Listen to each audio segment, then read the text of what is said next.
रामविलास बेचारा पर बवाल, बैकफुट पर आरजेडी। नमस्कार, आप देख रहे हैं सिटी पोस्ट लाइव। मैं हूं सृष्टि राज। बिहार की सियासत में बेचारा शब्द को लेकर बवाल मचा हुआ है।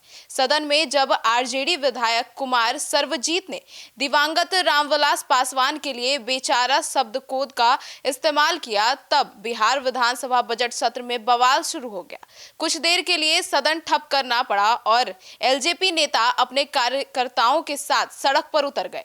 तेजस्वी यादव का पुतला दहन शुरू कर दिया। अब क्या कुछ हुआ उस दौरान, इसके ऊपर विस्तार से जानकारी देंगे chief editor Shrikant Pratyush sir. Sir, सवाल यह है कि आरजेडी इस मामले पर क्यों इतनी सहमी नजर आ रही है? देखिए, 11 फरवरी का मामला है। 11 फरवरी को सदन के अंदर बिहार विधानसभा में बजट सत्र पर चर्चा हो रही थी और दलित समाज से आने वाले आरजेडी के विधायक कुमार सर्वजीत ने दिवंगत पूर्व केंद्रीय मंत्री रामविलास पासवान जी को बेचारा कहा। उन्होंने कहा था कि रामविलास पासवान जी दलितों के बड़े नेता हैं, विधानसभा कैंपस में उनकी मूर्ति लगवानी चाहिए। तो यहाँ तक तो बात ठीक थी, लेकिन आगे जो कहा उसको लेकर विवाद हो गया। दलितों के बच्चे सड़क पर उतरकर प्रदर्शन कर रहे हैं। आज बेचारे रामविलास पासवान जी जिंदा होते तो ऐसे हालात नहीं होते। इसी बेचारा शब्द को एलजेपी ने पकड़ लिया और बवाल शुरू हो गया है।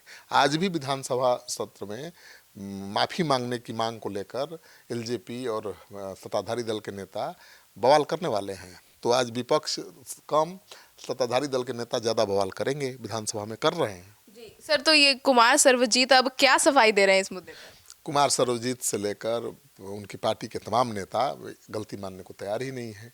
कुमार सर्वजीत ने कहा कि अब कोई महान पुरुष धरती से चला जाता है तो कहा जाता है वो बेचारे आज होते तो दलितों के लिए कुछ और बेहतर किए होते। ये कोई आपराधिक शब्द नहीं है। हम मांग करते हैं कि रामविलास पासवान जी की मूर्ति विधानसभा में लगनी चाहिए।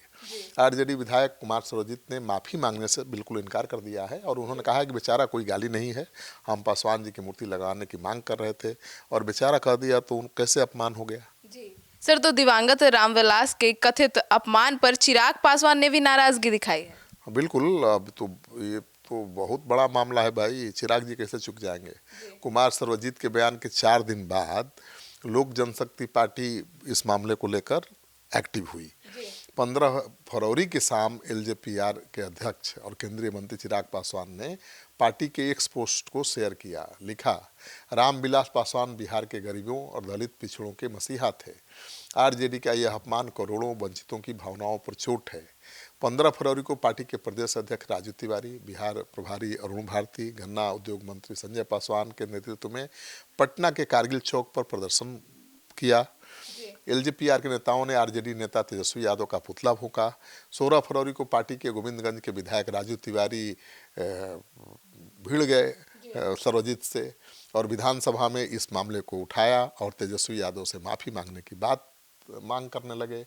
तिवारी ने कहा कि रामविलास जी से हमारी भावनाएं जुड़ी हैं, 50 साल का राजनीतिक जीवन है, अब किसी के बारे में कुछ भी बोल दीजिएगा। ये लोग जल्द दलित विरोधी हैं। सदन में जमकर नारेबाजी शुरू हो गई। एलजेपीआर विधायकों ने नारे लगाए। अब भाई 19 विधायक हैं, 1-2 नहीं हैं। अब आरजेडी की पहचान दलितों का अपमान, पोस्टर लहराए जिसमें तेजस्वी यादव पर तंज कसा गया। बहुत बवाल हुआ। सर, तो एलजेपीआर विधायक राजू तिवारी ने तेजस्वी यादव से माफी मांगने की मांग कही है। हाँ बिल्कुल, मांग जारी है अभी भी। आज भी उन्होंने यही मांग की। आज भी विरोध प्रदर्शन हुआ। सोमवार को लंच के बाद भी ऐसा ही कुछ नज़र आता था। सत्र शुरू होने हुआ तो राजू तिवारी और कुमार सर्वजीत के बीच तीखी बहस शुरू हो गई। राजू तिवारी ने कहा कि पता नहीं विपक्ष के लोग किस संस्कार के हैं। विपक्ष को सदन का आईना कहा जाता है, लेकिन आईना तो बस एक दिन ही दिखा। विपक्ष के लोग बताएं कि नेता प्रतिपक्ष कहाँ है। इस पर कुमार सर्वजीत भी भड़क गए। उन्होंने पलटवार किया और कहा कि हम लोग सामाजिक न्याय के लोग हैं। जब 12 जनपद खाली हो रहा था तब आपकी जुबान बंद थी। जब रामविलास पासवान की मूर्ति उखाड़ी जा रही थी तब भी आपकी जुबान बंद थी। दोनों नेताओं के बीच खूब देर तक तीखी बहस नोक-झोंक होती रही। सदन का माहौल शोर शराबे में बदल गया और थोड़ी देर के लिए विधानसभा अध्यक्ष को हस्तक्षेप करना पड़ा। सर, तो क्या इस विवाद के मूल में दलित राजनीति है? बिल्कुल, यह पूरी तरह से दलितों को अपने पाले में एकजुट बनाए रखने की राजनीति है। देखिए, अभी देश में राजनीतिक हालात थोड़े बदले हुए हैं। जाति की बातें फिर से ज़्यादा हो रही हैं जोर शोर से, यूजीसी के बाद खास तौर पर। इसलिए भी चिराग पासवान चाहते हैं कि अपने वोटरों को किसी न किसी मुद्दे पर आक्रामक होकर एकजुट रखो, कार्यकर्ताओं को एक्टिवेट करके रखना की कोशिश है। विधानसभा चुनाव में हार के बाद तेजस्वी यादव ने पार्टी की रणनीति में बदलाव किया है।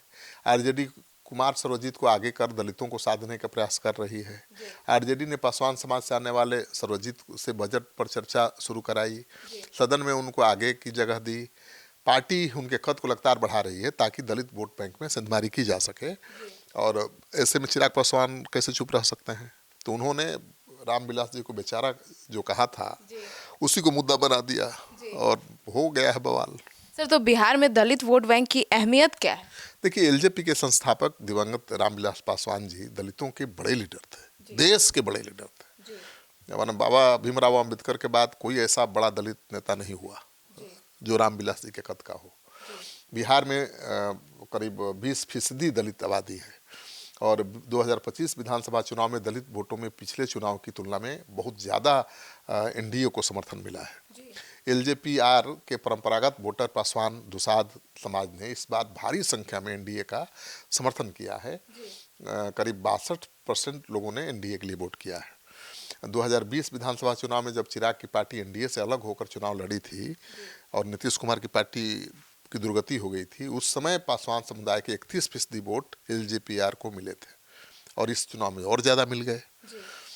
एनडीए को सिर्फ 18% मिले थे, ठीक है ना, एनडीए को सिर्फ 18% मिले थे। यही कारण है कि 2025 में एनडीए ने दलितों के लिए रिजर्व 38 सीटों में से 34 पर जीत दर्ज की है इस बार, जो 2020 के चुनाव से दोगुनी है। तो 2020 में तो खेल चिराग पासवान ने ही बिगाड़ दिया था अलग लड़के, लेकिन जब साथ आए बीजेपी के तो खेल पलट गया, बाजी पलट गई। तो चिराग इसको बनाए रखना चाहते हैं, बीजेपी इसको बनाए रखना चाहती है, तभी तो बीजेपी इतना अहमियत दे रही है चिराग पासवान को। इसीलिए इस मुद्दे को भी ऐसे ही प्रेम है बीजेपी को चिराग से। चिराग के पास वोट बैंक है, और स्वर्गीय रामविलास पासवान जी के बेटे हैं जो भारत के मतलब सबसे बड़े दलित नेता थे। बाबा भीमराव अंबेडकर के बाद सबसे ज्यादा मान सम्मान के साथ उन्हीं का नाम लिया जाता है। हम लोगों ने तो बाबा भीमराव अंबेडकर को देखा नहीं है, केवल सुना है, पढ़ा है, लेकिन रामविलास जी को तो हम लोगों ने करीब से देखा है। वैसा नेता न हुआ है न होगा। तो सुना आपने, तो अब इस पूरे मुद्दे को लेकर आपकी क्या राय है कमेंट सेक्शन में जरूर बताइएगा। धन्यवाद।